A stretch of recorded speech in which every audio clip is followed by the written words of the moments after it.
Welcome to another episode of Reimagining Cyber. This is Stan, and I'm with my co-host Rob Arrego. And Rob, I don't know about you, but I've been in this industry a long time, and I've seen a lot of regulations and directives come and go. And it's important to keep track of what's up and coming. And I think that's what we're going to be focusing on today. Right. We're going to delve into the NIS2 Directive, which has come out of the EU. I shouldn't say come out of it. It's not new. It's evolved. But it's evolved with some serious teeth in it, and it goes actually into effect later in October of 2024. So I think, we're going to have a great guest on to share with us his perspectives and what he's seeing, living it in his world out in the EU, and get some guidance on what people should be thinking about. And again, it's anybody who's doing business in the EU. So even US-based organizations or those in Asia need to be aware of this. So Stan, who do we have joining us for this episode? Rob, today we're joined by Bjorn Watne. Bjorn is currently the Senior Vice President and Chief Security Officer at Telenor Group and is also an advisor to Europol. He has more than 20 years of experience with information security and cyber risk management in Europe and in Asia, primarily with financial services, telecommunications, and critical infrastructure. Bjorn, it's great to have you as a guest today. And before we dive into our conversation, anything else you'd like to add for our listeners to know about your background? Well, first of all, thank you, Stan and Rob, for having me. Good to be here. And as a curiosity, I guess it's interesting to know that I was never formally trained in security, because when I was in university back in the late 90s, even though I was in computer science, security wasn't really a topic. And It's not that long ago. At least I don't feel it is. So that's interesting, because the world is really different now. And I also think it's worth mentioning that alongside my career, my paid work, I've always kept myself busy with professional associations outside of the daytime job, like IC Square and ISACA, for example. And I found that was a great way for me to stay up to date on the latest development of threats, technologies, standards, regulations, pretty much everything that I didn't learn in university. So yeah, I've been at it for a while. I think being active in those kind of working groups or associations is a great way of networking as well, right? I mean, getting to know those in your community. So that's great. Could you just expand so people understand a little bit more about Telenor Group? They're a very large Telenor way, but just maybe a quick kind of, what is Telenor all about? That way it puts a little bit more perspective on how it relates into the work that you've been doing. Yeah, certainly. So Telenor Group is a spin-off of the National Telecom Authority in Norway. So it's 100 plus years old, and it was privatized during the 80s and the 90s. We operate telecom companies out of all the 4 Nordic countries, and we have also an expansion into South and Southeast Asia. So we effectively run telecom operations in Pakistan, in Bangladesh. We have some joint ventures, the largest operator in Thailand and Malaysia. We have a regional head office in Singapore, where we also have a procurement company. And we also have a business area focusing on adjacent businesses or services beyond connectivity. And in here, you will find Telenor Satellite. You will find Telenor Connection, which is an IoT company, and a multitude of other investments and things that we are working on. So first and foremost, a telecom company, but we are much more. And we also produce, or we provide content like television and security services and many, many other things.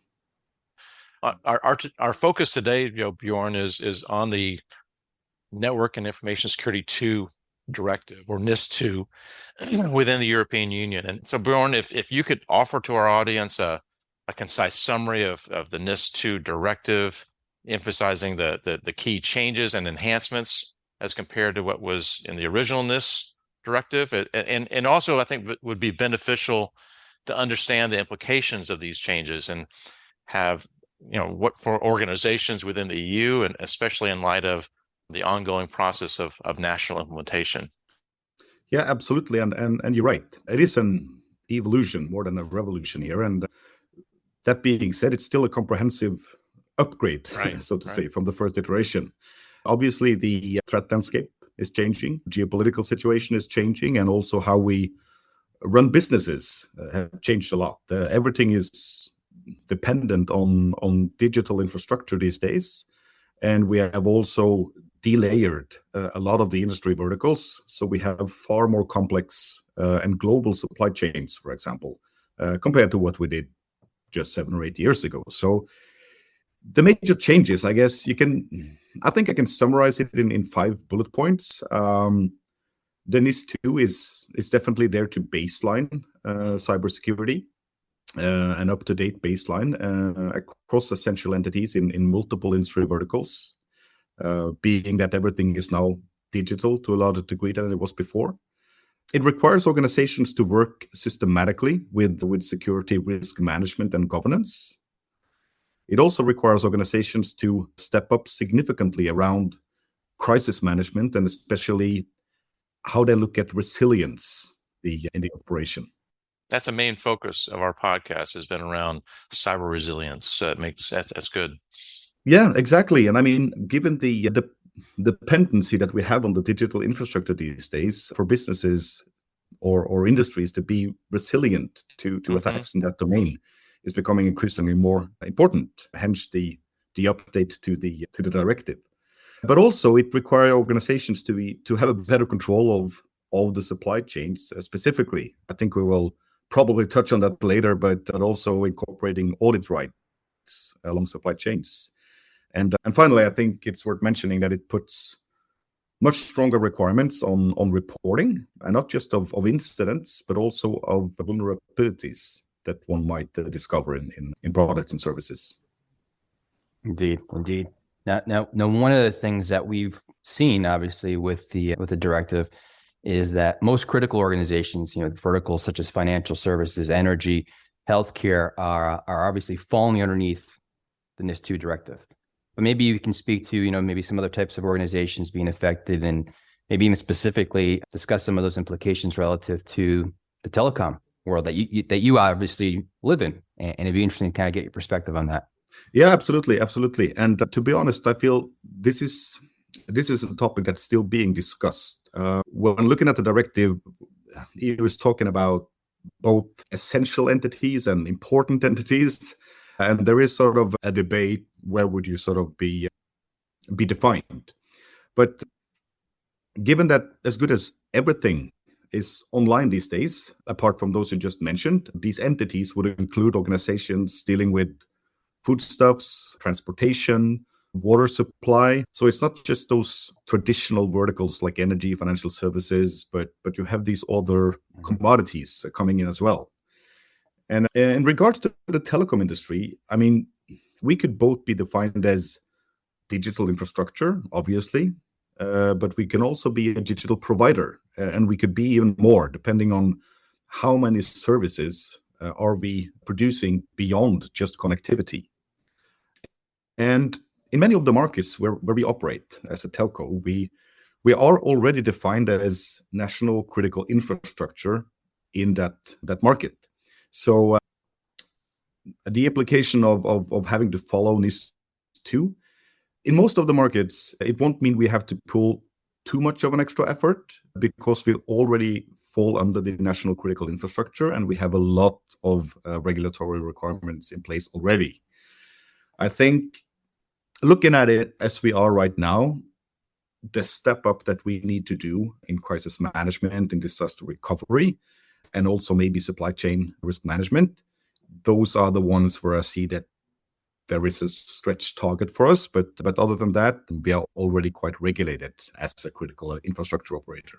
So Bjorn, when you look at the attack landscape and what sectors are typically targeted, let's face it, financial and healthcare sector organizations have the information that attackers many times want, right? And so drawing from your experience from the financial sector and your current role in telecom, can you shed light on some of the specific types of information that attackers are now targeting in these sectors?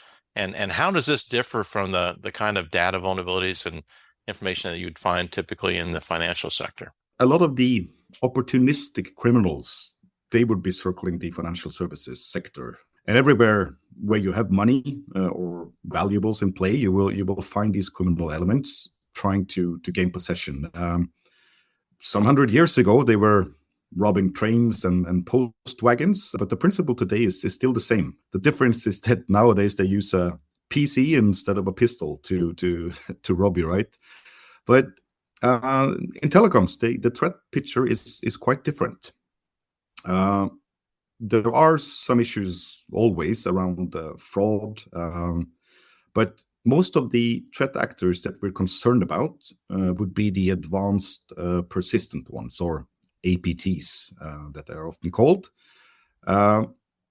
We don't have that much money floating around as you would find in financial services, but what we do have is something called CDRs, or call detail records, and also possibilities of determining the physical location of devices like a cell phone. So what it means in practice is that we have information on where people are, who they meet with, who they talk to, and what they talk about. And this type of information is typically of interest to nation states and other actors with access to vast amount of resources, and who also are very interested on spying on rivals, dissidents. They could want to manipulate the outcome of political processes, amongst other things. So it's quite a different threat landscape that we're facing. It definitely is, but I think that's what's interesting. You've got that background in financial services. You know in that space what the attackers are targeting, right? They want to get into the data. They want to get some information they can come back and monetize, right? And there's a business typically associated to that kind of in the way they treat it. In your world, it really is nation state. It's espionage in essence. It's going in and understanding intelligence as to kind of, what are these individuals doing that we're tracking, or additional information that we need to be aware of that may be coming. So it's a pretty interesting world that you live in, Bjorn. I wanted to come back to the NIS2 directive and talk about it from we know that there's 10 minimum measures tied to the NIS2 directive. Pick several of them if you don't mind, and kind of share with the audience some things that they need to be taken into consideration. Yeah. No, I will take it down to 4 then maybe.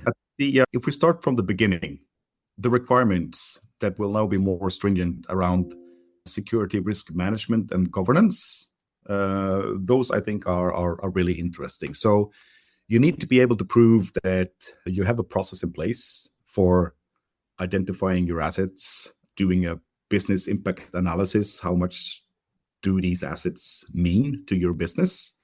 And then you have to look at the potential risks that will circulate these assets. That is a requirement. It's of course always a good practice, but now there is no going around it. You have to do it. So that I think is very good. The second one I would like to highlight is when you understand what your crown jewels are, because that's what you do during the business impact analysis, right? You find out what would hurt you the most to lose. Then there's also a requirement to actually identify what are the resources that are required for these crown jewels to operate, including people.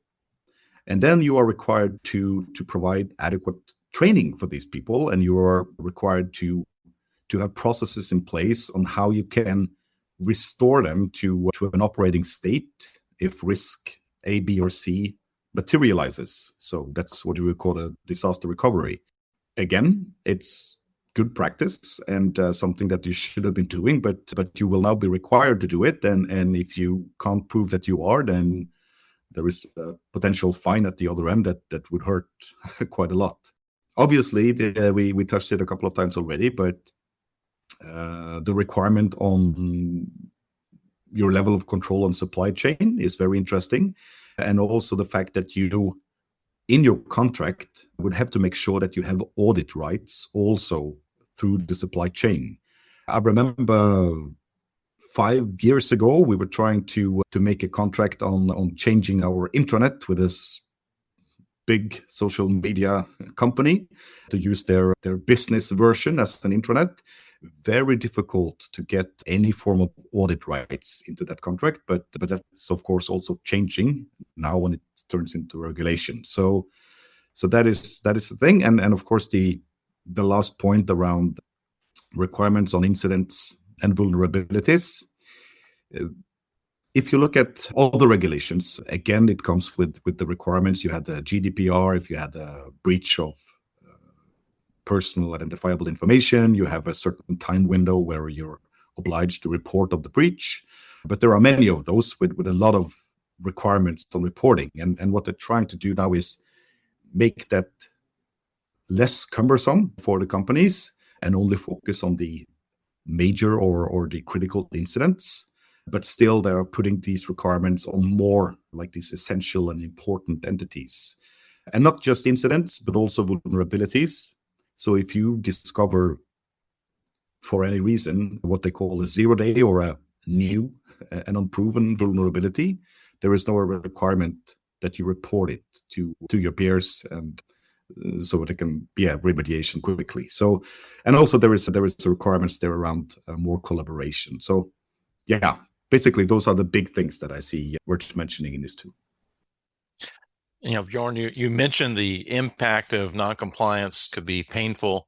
The authors of these kind of directives or regulations are always looking for ways to motivate, either through carrots or sticks, to get organizations to actually implement their, requirements. In the context of the NIS2 directive, what are those specific penalties that could be associated with noncompliance? And are these penalties uniform across all sectors? And again, we go back to the fact that member states are implementing these requirements into national law. So does that have an impact as far as how penalties will be doled out? So, and does NIS2 have any carrots as well? I mean, again, is it strictly, the stick approach, or are there any carrots associated with NIS2? Well, asking me as a security professional, I think the carrot is that we will have a healthy digital infrastructure also across borders in the region. And that should be in anyone's interest. But the fact of the matter is that when you look at security measures, like these advanced security measures, they cost a lot of money. And unfortunately, if you look at top management of most companies and most industries, cybersecurity is still a bit of a black box. You know it's there and you've heard all these things, but you can't really fathom exactly what it is. But you see it comes connected with a huge cost. And to take that cost is hard when you have a budget and you have financial targets to meet. So unfortunately, we see that many times investments are not enough. And bring on the GDPR. That happened a few years back. What EU was seeing was a cool down effect. Citizens were reluctant to use digital services because they didn't like the possibility of their information being spread online, and then they would be the victim of identity theft down the line. So the EU saw the need to, now we need to force these companies to do certain measures to reinstall this trust with the citizens in using the digital services. And at the time, they placed, if a company processing data on European citizens failed to comply with the GDPR requirements, they can be fined up to 2% of the worldwide turnover of that company, or 10 million euros, which is a hefty fine. That sparked some initiatives in the financial services company that I was working in at the time. And yeah, and this is exactly what they're doing again, because like I said, it's hard to, the technology is advancing so fast. So to get the competence of every threat and every possible risk and outcome correctly presented to top management and boards is difficult. So the regulatory bodies are helping us professionals here by putting this stick, which is first and foremost a stick, because within NIS2, if you have an essential entity like digital infrastructure, then the fines would be the same as a GDPR non-compliance. So it's a 2% of worldwide turnover for the company, or 10 million euros. And if you belong to the important entity category, it's still a hefty one. It's a 1.4% of the worldwide turnover, or 7 million euros. So yes, it is a stick, but I think the fact that we will all be better for it going down the line, that's the carrot. So it does, the penalty does vary based on whether or not you're placed in the essential sector category or important, but it will be consistent across all member states. Yes, it's supposed to be, or it shall be consistent, and we will see how it eventually turns out. But with GDPR, for example, if you're a European company with locations in multiple countries in the EU, it will be the regulatory body in the country where your headquarters is located that will be dealing with the EU if something happens in any of the countries where you are represented. So something similar, I would suggest, is happening here. So I can tell you, Bjorn, that I'm glad to hear that there's really a stick behind this, as it was with GDPR. And I will also share with you and the audience that I've already had many a conversation with organizations in the US that are really paying attention to what's happening with NIS2 because they're impacted, right? If they're doing business within the EU, they're impacted by this. So now they're having to figure out, okay, well, what is it that we have to review? As you said, you got to go through the assessment. And if it's a business impact analysis, most likely they've already done that. But then what are the gaps? What are the gaps that are out there that they're having to fill in? So kind of in wrapping things up, what I would like to get from your perspective is, where do you start? Like, what are some kind of quick wins, right? You know, as you're going through this process, like what are the couple things that maybe you would share with the audience and kind of, hey, it's probably a good place to start here. Maybe just kind of walk us through that. That'd be helpful. I can make it sound easy, but it really never is. But I would say that you always start with taking inventory, because you can't protect the things that you don't know you have. And depending on the size and complexity of your business, you will find that taking inventory is often not an easy job. But you need to do that because you need to understand what it is you have and what it is that you need to protect. And when you got that, when you have a good asset registered, then do the business impact analysis, find out what your most important assets are, then do a risk assessment, and then you apply controls according to the level of risk that you face. That's it. I mean, it can sound easy, and the process is quite similar to established best practices like ISO and NIST. But again, with NIS2, you just make sure that you also include the specifics like the reporting requirements and the vendor audit rights that are a little bit extra. But so just following up, Bjorn, on that comment. I mean, is it fair to say that if your organization got certified to ISO 27001, that they're probably a long way there as far as the NIS2 directive compliance, though there may be some specific NIS2 requirements that are outside of the 27001 that they need to look at. But in general, is that going to get them the majority of the way there? Absolutely. Yeah. Well, Bjorn, I think it's been very insightful having you on to share what, obviously, you know, over in Europe, you guys are seeing and paying more attention to this. But as I just mentioned, I'm seeing it here domestically in the US as well. So it's becoming global view, obviously, because if you're doing business in the EU, it's going to impact you. As you stated, it sounds simple in doing some of these things that, you know, you should be already doing, taking inventory, being able to go through the assessment. But I guess I just look at it as like, if you haven't done it, get started, right? So get out in front of this thing, because it will impact you, and you're just about 10 months out from it actually becoming reality. So thank you for joining us today. Really appreciate the time. Yeah, thank you so much for having me. It was a great discussion. Thanks, Bjorn. Hello, producer Ben here, and if you're listening to this episode in the few days after its initial publication, which was Wednesday the 20th of December 2023, then you could well be filled with festive cheer. So here is a little Christmas gift to you. I'd like to point you towards episode 3 of Reimagining Cyber.